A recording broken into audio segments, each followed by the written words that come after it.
आज जो हमारे माशरे में सबसे बड़ी कमी नजर आ रही है वो यकीन की कमी है। हम कहते तो हैं मुझे अल्लाह पर भरोसा है, मगर उसके पीछे यकीन नजर नहीं आता। हम कहते तो हैं हमें जनाब अल्लाह के कलाम कुरान पर भरोसा है और कुरान रब की किताब है, मगर जिस यकीन की रिक्वायरमेंट है वो हमारे अंदर कमी नजर आती है। रब पर भरोसा नहीं है, माद अल्लाह कहा जाए कि इस्लामी अहकाम पर हमें वो यकीन हासिल नहीं है, और इसी वजह से हम बहुत सारी कंफ्यूजन का शिकार हैं। अब आइए, हजरत अबू बकर सिद्दीक रज़ियल्लाहु तआला अन्हु खलीफतुल मुस्लिमीन हैं, अमीरुल मोमिनीन हैं, क्या कमाल का इरशाद फरमाते हैं। आप फरमाते, रब कुरान में फरमाता है वमा मिन दाब्बतिन फिल अर्दि इल्ला अलल्लाहि रिज़्कुहा, फरमाया और जमीन पर चलने वाला कोई जानदार ऐसा नहीं जिसका रिज़्क अल्लाह के जिम्मे करम पर ना हो। आप फरमाते हैं जब से मैंने ये आयत पढ़ ली है खुदा की कसम मैंने रोजी की फिक्र करना छोड़ दी है। अल्लाह ने वादा कर लिया ना कि कोई जमीन पर चलने वाला ऐसा नहीं है जानदार जिसका रिस्क अल्लाह के जिम्मे पर ना हो।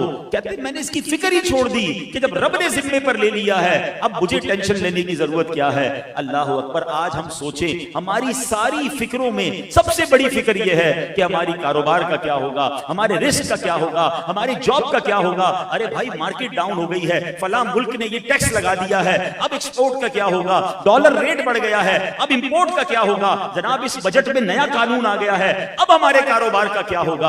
हम ये क्यों नहीं मानते कि जिस रब ने मुझे पैदा किया है उसने मेरा रिस्क लिख दिया है, जो मेरे नसीब में है वो मुझे मिलकर रहेगा। अरे जो रब्बे करीम चूंटी को कन और हाथी को मन दे सकता है उसने मुझे भी रिस्क देना है, मेरी औलाद को भी रिस्क देना है। कुरान में भी वादा फरमा लिया, मगर वो यकीन नहीं मिल रहा जिसकी बिना पर हमने कोई ब्लड प्रेशर का मरीज, कोई जनाब आज शुगर का मरीज बन गया, जब देखो सर पर एक टेंशन है। अल्लाह अकबर। काश ये बात समझ आ जाए कि हम रिस्क की फिक्र छोड़कर जन्नत की फिक्र करना शुरू कर दें, बख्शिश की फिक्र करना शुरू कर दें। मेरे मौला ने रिस्क का वादा किया है, बख्शिश का वादा नहीं किया है। हमारे पास कई लोग दुआओं के लिए आते हैं, कहते हैं हज़रत दुआ कर दें रोजी में बरकत हो जाए, दुआ कर दें कारोबार डाउन है। मैं नहीं कहता इसकी दुआ नहीं करनी चाहिए, मगर कोई ऐसा भी तो आए जो आकर कहे कि दुआ कर दे मगफिरत हो जाए, दुआ कर दे मैं बख्शा जाऊं, क्योंकि इसका वादा नहीं है। हमारी जितनी फिक्र दुनिया के लिए है उसका हाफ भी हम अपनी बख्शिश की फिक्र कर लें, अपनी आखिरत की फिक्र कर लें तो कितना अच्छा हो जाएगा।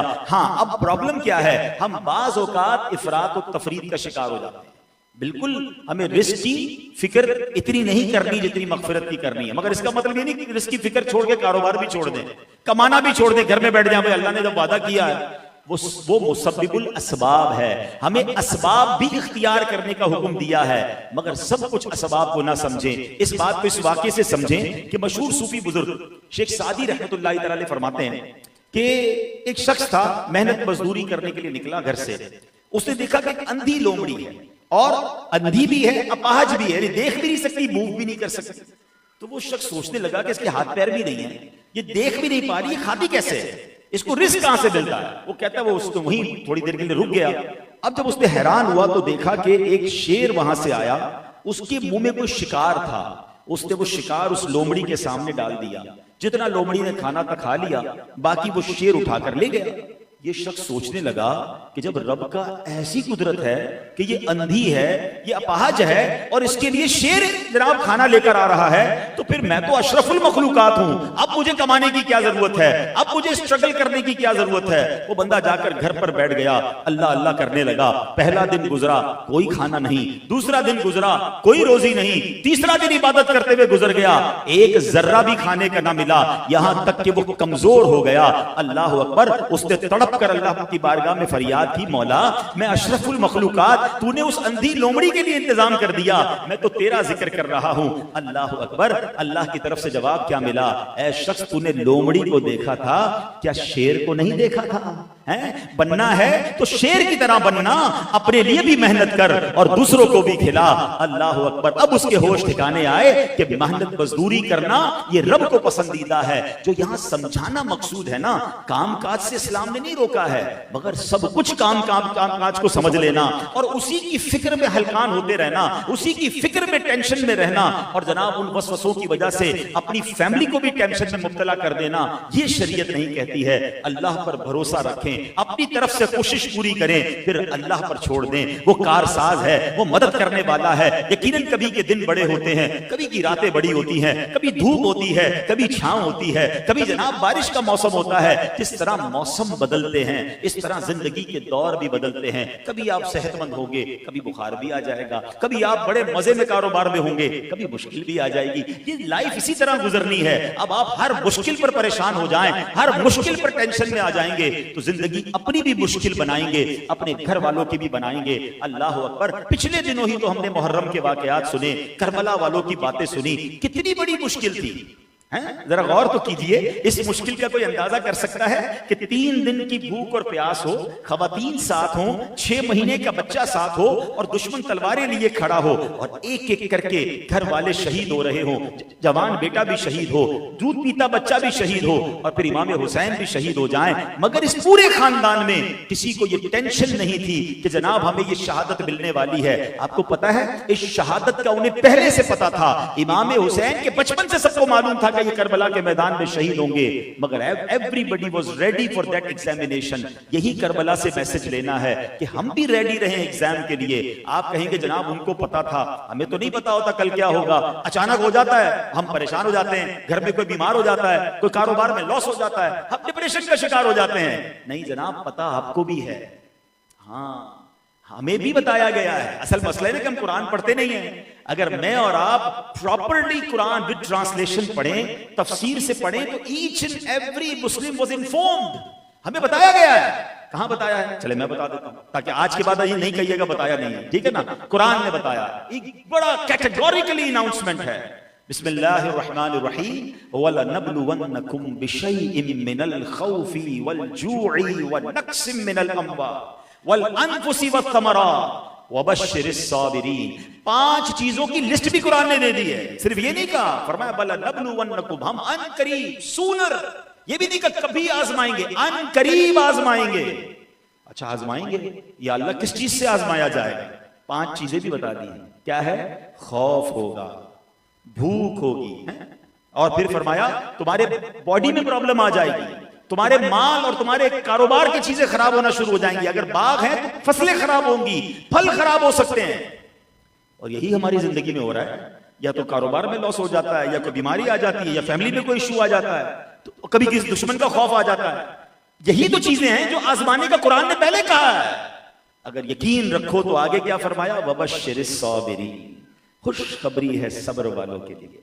बस ये एग्जाम जब भी आए ना तो इसको सब्र से गुजारना है, तैयार रहना है। जब भी मुझ पर और आप पर कोई प्रॉब्लम आ जाए, बी रेडी कि या अल्लाह तूने आजमाना शुरू कर दिया, कुरान का हुक्म है, अब मैं इंशाअल्लाह इस आजमाइश पर यकीन के साथ सब्र करूंगा कि जब तूने आजमाइश में डाला है तो निकालना भी तूने ही है। इन्नल्लाह अला कुल्लि शैइन कदीर। और इस यकीन को कितना जरूरी है, देखिए इस टॉपिक पर बात नहीं होती। आज हदीस पाक सुनाता हूं। सरकार दो आलम अलैहिस्सलाम फरमाते हैं, नजा अव्वलु हादिहिल उम्मति बिल यकीनी वज़्ज़ुहदी। इस उम्मत के पहले लोग यकीन और दुनिया से बेरगबती के जरिए नजात पा गए। यकीन होता था और दुनिया से बेरगबती होती थी, उन्हें नजात मिल जाती थी। और फरमाया वयहलिकु आखिरु हादिहिल उम्मा बिल बुखली वल अमली। फरमाया इस उम्मत के आखिर में आने वाले कंजूसी और लंबी उम्मीदों के सबब हलाक हो गए। आज देखें उम्मीदें लंबी हैं, बहुत जीऊंगा, अभी तो 5 साल बाद ये करना है, 10 साल बाद ये प्लान है, बस ये घर बन जाए, फिर अगले 10 साल बाद सोसाइटी चेंज, कंट्री चेंज है, फला प्लानिंग फला planning. We are not talking कि प्लानिंग न करो, प्लानिंग करनी चाहिए, मगर इस प्लानिंग में आखिरत कहां है? इन तमाम चीजों में मेरा मरना कहां है? अगर ये करते करते मर गया तो सुभान अल्लाह, ये भी तो प्लानिंग हो कि कब्र भी रोशन होगी, उधर भी जवाब सही दूंगा। जनाब सदका जारिया के इतने काम कर लिए कि उधर भी जन्नत तैयार है। तो प्लानिंग आखिरत की भी तो होना, और अल्लाह पर यकीन भी हो। अल्लाह करे कि ये बात हमें समझ आ जाए। अच्छा आप कहेंगे जनाब हमें तो बड़ा यकीन है, हम बेयकीनी कहां करते हैं? चले मैं कुछ एग्जांपल्स बताता हूं, चेक कर लें। जितने मेरे भाई मुझे सुन रहे हैं, इस्लामी बहनें, ये बयान लाइव भी जा रहा है, सारे लोग अपने आप को चेक करें। अब जो मैं कुछ एग्जांपल्स दे रहा हूं कि क्या मैं इस बेयकीनी की कैफियत पे हूं कि नहीं। अब मिसाल के तौर पर हम मुसलमान हैं, हमारा ईमान तो यह है कि रिस्क देने वाला रब है, फिर भी माल के पीछे मारे मारे क्या हम नहीं फिरते हैं? कोई सूद का सहारा ले रहा है, कोई हराम रोजी कमा रहा है, यार डील बड़ी अच्छी आई है, झूठ थोड़ा सा बोलना पड़ेगा, काम जबरदस्त हो जाएगा, अच्छा मैं नहीं बोलूंगा तो कोई और ले जाएगा, इसलिए मैंने ये डील कर ली है। तो किधर गया भरोसा, किधर गया ईमान कि अगर झूठ बोलकर नहीं कमाऊंगा तो भी मेरे नसीब का मुझे मिलकर रहेगा। ईमान जबान से कहने का नाम नहीं है।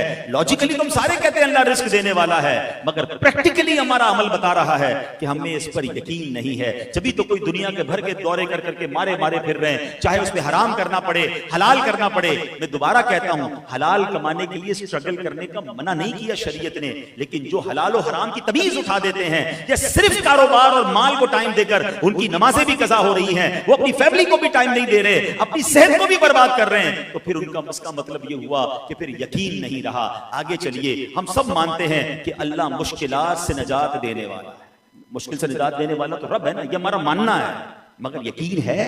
अगर ये यकीन होता तो फिर डिप्रेशन किस बात की, फिर मायूसी किस बात की? जब मुझे पता है कि मेरा रब चाहे तो हजरत यूसुफ को अंधेरे कुएं से निकालकर मिस्र का बादशाह बना सकता है, मेरा रब चाहे तो दरियाए नील हजरत मूसा अलैहिस्सलाम के लिए रास्ते निकाल सकता है, तो वो मेरे लिए भी रास्ते निकाल सकता। रब तो वही है ना, मादअल्लाह, अल्लाह तो चेंज नहीं हो गया। जो हजरत मूसा के दौर में रब था वो आज भी रब मौजूद है, फर्क मेरे अंदर आ गया है। हजरत मूसा को यकीन था, अल्लाह की भरोसे पर कदम रखा, दरियाए नील ने रास्ता दिया। मुझे अल्लाह पर यकीन ही नहीं रहा तो कहां से मेरे मसले हल होंगे? हजरत इब्राहिम के साथ क्या हुआ था आपको पता है? हजरत इब्राहिम अलैहिस्सलाम को जब आग में डाला गया तो सारे फरिश्ते बारी बारी आए कि आप हमें इजाजत दें। हवा का फरिश्ता आया, आप इजाजत दें तो हवा से आग बुझा देते। बारिश का फरिश्ता आया, आप इजाजत दें बारिश बरसा कर आग बुझा दूंगा। आपने फरमाया मुझे तुम्हारी कोई जरूरत नहीं है। अब जब बिल्कुल आपको थ्रो कर दिया गया ना आग में, अब बिल्कुल उस मोमेंट पर हजरत जिब्रील आया, कहते ए इब्राहिम अब हमसे तो मदद नहीं मांग रहे, रब से तो मांग ले। आपने फरमाया अल्लाह देख रहा है ना, अगर उसे बचाना होगा तो बचा लेगा, और अगर इसकी रिजा इसमें है कि मैं आग में डाला जाऊं तो मैं राजी हूं। ये जो राजी पर रिजा है ना, ये बात बड़ी गहरी कहने जा रहा हूं, आज इस जुमले को जरा समझ लीजिए। हम पता है तकरीबन हम लोग क्या चाहते हैं? हम चाहते हैं या अल्लाह जिस हाल में मैं राजी हूं मुझे वो हाल दे दे। हम अपनी पसंद का हाल चाहते हैं। हम क्या कहते हैं? या अल्लाह कारोबार में बरकत दे, बेटा नहीं है तो बेटा दे दे, घर अच्छा नहीं है घर दे दे, अल्लाह में फला मुल्क का वीजा मिल जाए। जो मैं चाह रहा हूं, मेरी डिमांड लिस्ट है ना, जो मुझे कंफर्टेबल करती है, जो मुझे रिलैक्स करती है, जो मेरी लाइफ को इंजॉयबल बनाती है, मैं वो अल्लाह से मांगता हूं। आपको पता है अल्लाह वाले क्या मांगते हैं? अल्लाह उस हाल में मत रख जिसमें मैं राजी हूं, मुझे उस हाल में रख जिसमें तू राजी है। हाँ, हजरत इब्राहिम ने क्या कहा कि अगर अल्लाह ने बचाना है तो वो बचा लेगा, और अगर वो उसकी रिजा इसमें कि मैं जल जाऊं तो मैं उसके लिए भी तैयार हूं, मैं उस रिजा में राजी हूं। फिर क्या हुआ कि आग का काम जलाना है। अच्छा, यहां एक और बड़ी बारीक सी बात है, अल्लाह करे मैं आपको समझाने में कामयाब हो जाऊं। हम जो असबाब के पीछे भागते हैं ना, इस बात को जरा समझिएगा। मिसाल के तौर पर हम क्या कहते हैं, यार पैसे होंगे ना तो बड़ी खुशी मिल जाएगी, अपनी पसंद का खाना खा लेंगे, अपनी पसंद का घर बना लेंगे, बीमार हो गए तो इलाज करवा लेंगे, पैसे होंगे तो मक्के मदीने जाएंगे, पैसे होंगे तो हॉलिडेज पे जाएंगे। हम समझते हैं पैसा ये सब करवाता है, यही हमारी मिस्टेक है। हम समझते हैं दुकान पे ताला लगेगा, ये सिक्योरिटी गार्ड खड़ा होगा तो मेरी दुकान की हिफाजत होगी। नहीं, ये असबाब जरूर है। रब चाहेगा तो हिफाजत होगी, रब चाहेगा तो खुशी मिलेगी, रब चाहेगा तो आपको जनाब उस सबब से बरकत मिलेगी। अब मैं इसको समझा भी देता हूं। आप कहेंगे ये बात तो अच्छी है मगर इसकी कोई मिसाल है? चलिए मैं मिसाल से समझाता हूं। अब मैं आपसे सवाल करूंगा, सबने जवाब देना है। छुरी का काम क्या है? छुरी का काम जब आप कट करेंगे क्या है?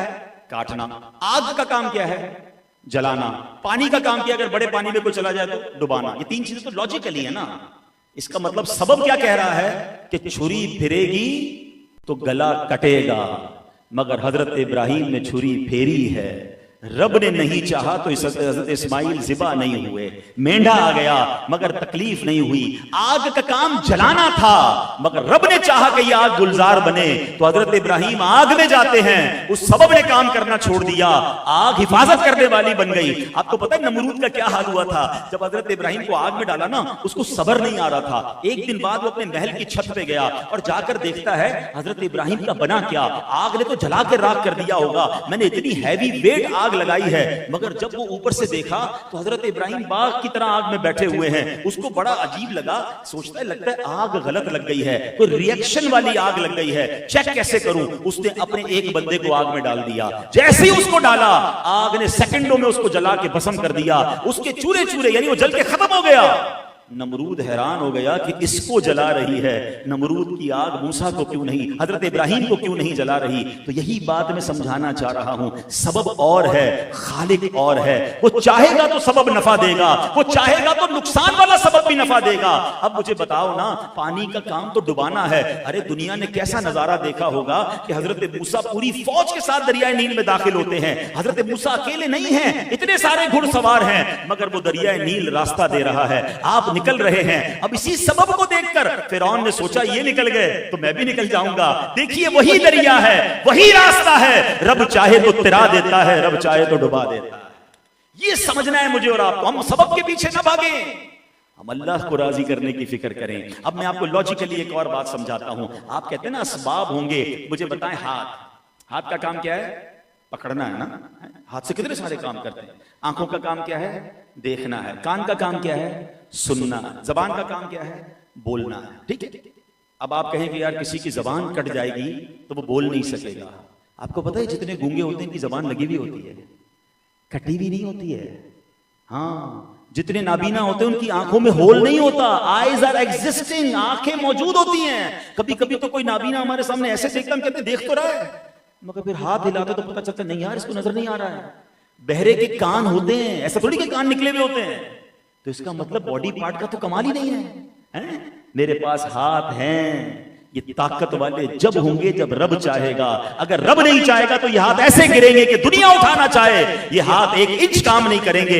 जबान जरूर है मेरे पास, मगर इस जबान में अगर रब ने ताकत देनी है तो इसने आवाज निकालनी है, वरना लगी हुई जबान से बेचारा वो गूंगा इशारे करता रहता है। आंख का काम देखना है, लेकिन अगर रब ने चाहना है तो इस आंख में नूर आना है, वरना बॉडी पार्ट तो लगा हुआ है, नजर कुछ नहीं आता, सुनाई कुछ नहीं देता। अरे इससे बड़ी मिसाल क्या होगी कि कभी भी ये मत कहना कि मेरे हाथ सलामत हैं, मेरी जबान सलामत है तो इसलिए बोल रहा हूं। अरे ये रब की मेहरबानी है, इसने हाथ में ताकत दी है, जबान में बोलने की ताकत दी है, आंख में नूर दिया है तो मेरे रब ने दिया है। इसका मतलब ये हुआ कि मैं सारी दुनिया की दौलत जमा कर लूं, अगर अल्लाह ने शिफा नहीं देनी, अल्लाह ने खुशी नहीं देनी तो फिर कुछ नहीं होना। तो काश ये यकीन हासिल हो जाए कि जिंदगी का मकसद एक ही होना चाहिए कि मुझे अपने मालिक को राजी करना है, मुझे अपने रब को राजी करना है। फिर देखें इंशाअल्लाह जिंदगी कैसी आसान हो जाती है। हजरत लुकमान हकीम, इनके कौल दुनिया भर में मशहूर है, इतनी अजीम हस्ती हैं, ये नबी नहीं हैं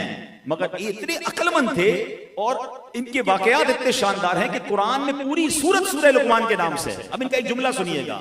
आप फरमाते हैं अपने बेटे को, बेटा हर अमल का एक कमाल और एक इंतहा होती है, और इबादत का कमाल परहेजगारी और पुख्ता यकीन है। यानी पुख्ता यकीन होना चाहिए। आप वजीफा पढ़ रहे हैं, आप यकीन से पढ़ें। आप दुआ कर रहे हैं, आप दुआ भी यकीन के साथ करें। हमारा प्रॉब्लम ही यही है, हमें शरीयत के आकाम पर भी, अच्छा हम मुसलमान हैं इस पर यकीन है कामिल, पत्थर की तरह यकीन हो। आजकल सोशल मीडिया का दौर है, एक छोटा सा क्लिप सुनकर हमारे नौजवान कंफ्यूज, यार हम जो या रसूल अल्लाह कहते हैं ये ठीक कहते हैं, ये तो फला ये कह रहा था, हम ये जो मज़ारात पे बचपन से जा रहे हैं इसमें कोई प्रॉब्लम तो नहीं है। क्यों? क्योंकि यकीन तो था नहीं, मुताला किया नहीं था, अपना अकीदा सीखा नहीं था। एक बंदा आया उसने आके मैं कंफ्यूज कर दिया। कैसे कंफ्यूज कर सकता है? जिस तरह मुझे यकीन है कि इस वक्त रात है, ऐसे मुझे यकीन होना चाहिए कि अल्लाह एक है, अल्लाह करीम, उसके प्यारे नबी अलैहिस्सलाम अल्लाह के आखिरी नबी हैं। इस अकीदे में कोई मुझे शको शुबा नहीं है, यकीन कामिल है। अल्लाह सुब्हानहू व तआला ने कुरान पाक हमारे आका पर नाजिल किया है, यकीन कामिल होना चाहिए। मुझे सहाबा पर मोहब्बत है, हर सहाबी जन्नती है, यकीन कामिल होना चाहिए। हर अहले बैत हमारी आंखों का तारा है, इसमें कोई कमजोरी की बात नहीं है। हमारा ये यकीन होना चाहिए औलिया अल्लाह के नेक बंदे और अल्लाह उन्हें अपनी अताओं से बेशुमार इख्तियारात अता फरमाता है, ये मेरा यकीन कामिल होना चाहिए। पहले पढ़ लीजिए, पहले सीख लीजिए और फिर लॉक कीजिए अपने अकीदे को, अपने ईमान को मजबूत कीजिए। इसमें एक और प्रॉब्लम भी आजकल आ रहा है कि हमारे बुजुर्ग बैठे हैं, मैं हाथ जोड़ा हूं आपके आगे, आपके माशाल्लाह सबके अकीदे बड़े मजबूत, बड़े प्यारे हैं, मगर क्या यही अकीदे हमने अपने बच्चों को सिखाए हैं? हमारे नौजवान औलाद को ये पता है? हमें पता ही नहीं कौन कहां बैठ रहा है, सोशल मीडिया पे क्या देख रहा है। और कंफ्यूज हो रहा है। इसकी कंफ्यूजन कौन दूर करेगा? अगर हम चाहते हैं कि मेरी औलाद मेरे मरने के बाद सदका जारिया का बाइस बने, तो आपको आपके वालिदैन से जो अकीदे का यकीन मिला था, उस यकीन को ट्रांसमिट कीजिए, उस यकीन को अपने बच्चों को सिखाइए, ताकि मेरे मरने के बाद भी मेरी औलाद वो नेकी वाला काम करे और सही उल अकीदा मुसलमान बने। तो ये जिम्मेदारी है वालिदैन की। हम बहुत कुछ सिखाते हैं, लोग कहते हैं मेरे बेटे ने फलां मुल्क में जाकर डिग्री हासिल कर ली, मेरा बेटा जनाब बिजनेस में इतना माहिर बन गया। जनाबे वाला, क्या आपने अपने बेटे को पक्का मुसलमान बना लिया, उसका अकीदा महफूज कर दिया? न जाने किसके साथ बैठ रहा है, किसके साथ उठ रहा है, रोज की नई बातें सुनने को मिल रही हैं कि जनाब पक्के सुन्नी है, घराने के बच्चे हैं और जनाब आज कंफ्यूज फिर रहे हैं। कौन जवाब देगा? खुदा के वास्ते खुद भी यकीन हासिल करें और उस यकीन को अपने बच्चों को, अगर प्रॉब्लम है उलमा अहले सुन्नत मौजूद हैं, उनकी किताबें मौजूद हैं, तो इंशाअल्लाह जब यकीन की बरकतें होंगी फिर देखें कैसे ईमान कामिल होता है। हजरत अब्दुल्ला रदी अल्लाह तआला फरमाते हैं, बेशक रहमत और मुश्किलात से नजात यकीन और अल्लाह पाक की रिजा में है, और गम परेशानी शक और अल्लाह करीम की नाफरमानी में है। अल्लाह करीम मुझे और आपको यकीन ऐसा कामिल अता फरमाए।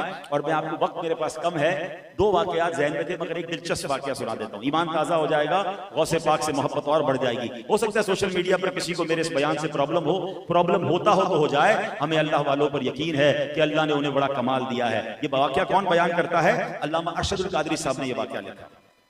मुख्तसर वाकया सुनाता हूँ, वाकया तो बड़ा तवील है। अब्दुल्ला नाम का एक बहुत बड़ा डाकू था और वो, उसको बड़ी अचानक दिल पर चोट लगी कि अब मुझे तौबा करनी चाहिए, बड़ी मैंने जिंदगी गलत कामों में गुजार दी है। तो अब उसने जब बहुत जो है वो चोट लग गई कि तौबा करूं, तो किसी से पूछा कि कैसे मैं जो है वो नेकी के रास्ते पे जा सकता हूं, कौन सा रास्ता तलाश करूं? तो किसी ने कहा पहले तुम ऐसा करो, कोई मुर्शिद तलाश करो, कोई ऐसा पीर तलाश करो जिसकी बरकत तुम्हें मिले, वो तुम्हें अल्लाह के रास्ते पर लगा दे। उसने कहा अच्छा बताओ फिर मुर्शिद कहां तलाश करूं? तो मशवरा देने वाला कोई मामूली सा ही इंसान था। उसने कह दिया कि अल्लाह पाक पर यकीन रखकर निकलो, जिस पर तुम्हारा दिल मुतमइन हो जाना समझ लो वही तुम्हारा पीर है। अब वो निकल पड़ा रास्ते में कि चलो ढूंढता हूं कौन मुझे पीर मिलता है। अब रात हुई तो अल्लाह पाक की बारगाह में रो रो के दुआ की कि या अल्लाह मुझे कोई मुर्शिद मिला दे, मैं तेरी राह में आना चाहता हूं। और वो दुआ करके बाहर सड़क पर निकल गया। चौराहे पर पहुंचा तो उसे एक शख्स आता दिखाई दिया। बस उसने जहन बना लिया कि लगता है अल्लाह की तरफ से आया है, यही मेरा पीर है। उसने इसको पकड़ लिया, कहा मुर्शिद जल्दी से अपना मुरीद बना ले, मुझे अल्लाह के रास्ते पे चला दे। वो बंदा चोरी करने निकला था, जिसको इसने पकड़ा ना कि मेरा पीर बन जाओ, वो चोरी करने के लिए निकला था। तो अब वो बड़ा परेशान हुआ कि ये मेरे पीछे पड़ गया, लोग जमा हो जाएंगे, मैं पकड़ा जाऊंगा। कहता अच्छा ठीक है, इधर ही खड़े रहो, अभी मैं कहीं जा रहा हूं, वापस आकर तुझे अल्लाह का रास्ता बताता हूं। बस पीर साहब बड़ी मेहरबानी, वो चौराहे पे खड़ा हो गया। वो गया अपना चोरी वोरी करके अपने कामों में लग गया। एक दिन गुजर गए, 2 दिन गुजर गए, 3 दिन गुजर गए। लोग कहते घर चलो, कहते नहीं पीर साहब ने आना है। यकीन था ना कि मुझे अल्लाह का रास्ता दिखाना है। अब अल्लाह की शान देखें, जो वो चोर था ना, वो चोर कहां पहुंच गया? चोरी करने की नीयत से गौस पाक रज़ी अल्लाह तआला के घर पे पहुंच गया है। शेख अब्दुल कादिर जिलानी, वलियों के सरदार, उनके दर पर पहुंच गया। अब जब वो उधर गौसे पाक जो है वो इबादत कर रहे थे, एक शख्स ने हाजिर होकर अर्ज की, आली जान फुला शहर के अब्दाल का इंतकाल हो गया है। हुजूर गौस पाक ने दुआए मगफिरत की, और अब जब चोर पर नजर पड़ी, निगाहे विलायत डाली, एक ही निगाह में तौबा भी करवाई, विलायत के दर्जे भी तय करवाए। फरमाया तुम फला शहर के अब्दाल हो, फौरन वहां के लिए रवाना हो जाओ। अब निगाहे वली में वो तासीर देखी, बदलती हजारों की तकदीर देखी। वो शख्स अब वापस जा रहा है, गया चोरी करने था, अब वली बनकर निकल रहा है। अब गया तो रास्ते में वही बंदा चौराहे पर खड़ा है, कहता पीर साहब आप आ गए, अब मुझे रास्ता दिखा दीजिए। अल्लाह अकबर। अब वो शख्स जो चोर बनकर गया था, उस यकीन कामिल की बरकत से अल्लाह ने उस चोर की काया पलट दी और उसको भी अल्लाह का वली बना दिया। वो खुद कहते हैं कि एक शख्स की सच्ची लगन और पुख्ता यकीन का कमाल है कि रब्बे करीम ने मुझ पर ऐसी इनायत अता फरमा दी। तो अच्छी नीयतें मामलात को बदल दिया करती हैं, वो मुश्किलों को आसान कर दिया करती हैं। तो बहरहाल मेरे प्यारे इस्लामी भाइयों, आज जो मेरा टॉपिक था वो यही था कि अल्लाह पर भरोसा रखें, यकीन कामिल रखें, अपने आप को डिप्रेशन और मायूसी की तरफ न जाने दें, उस रब्बे करीम के कुदरत पर यकीन रखें और इतना दुनिया के पीछे न भागें। मुझे और आप सबको मरना है, ऐसा ना हो दुनिया को शानदार कर लें और आखिरत में बर्बादी हमारा मुकद्दर हो। अक्लमंद वो है कि अगर दुनिया में अल्लाह ने बेहतरीन जिंदगी दी है ना, वो अपनी आखिरत भी बेहतरीन बनाने की फिक्र शुरू कर दे। दुनिया ने कहीं नहीं जाना है। हम एक जुमला दुआओं में कहा करते हैं, रहमान दुनिया वल आखिरा, मेरा मालिक दुनिया का भी रब है, वो आखिरत का भी रब है। रब को राजी कर लूंगा, वो दुनिया भी अच्छी कर देगा, वो आखिरत भी अच्छी कर देगा। अल्लाह मुझे भी यकीन कामिल की दौलत से नवाजे, आपको भी नवाजे, और अल्लाह करीम हमें तवक्कुल की नेमत अता फरमाए। आमीन बिजाहि नबी अमीन सल्लल्लाहु तआला अलैहि वसल्लम। ऐसी प्यारी बातें दावत इस्लामी के माहौल में बताई जाती हैं। आप भी इस माहौल से वाबस्ता रहें, दावत इस्लामी के इज्तिमात में आते रहें, मदनी चैनल पर हमारे बयानात सुनते रहें, प्रोग्राम देखते रहें, तो इंशाअल्लाह मजीद दिल पर असर होता रहेगा। अल्लाह करीम हम सब की हाजिरी को कबूल फरमाए।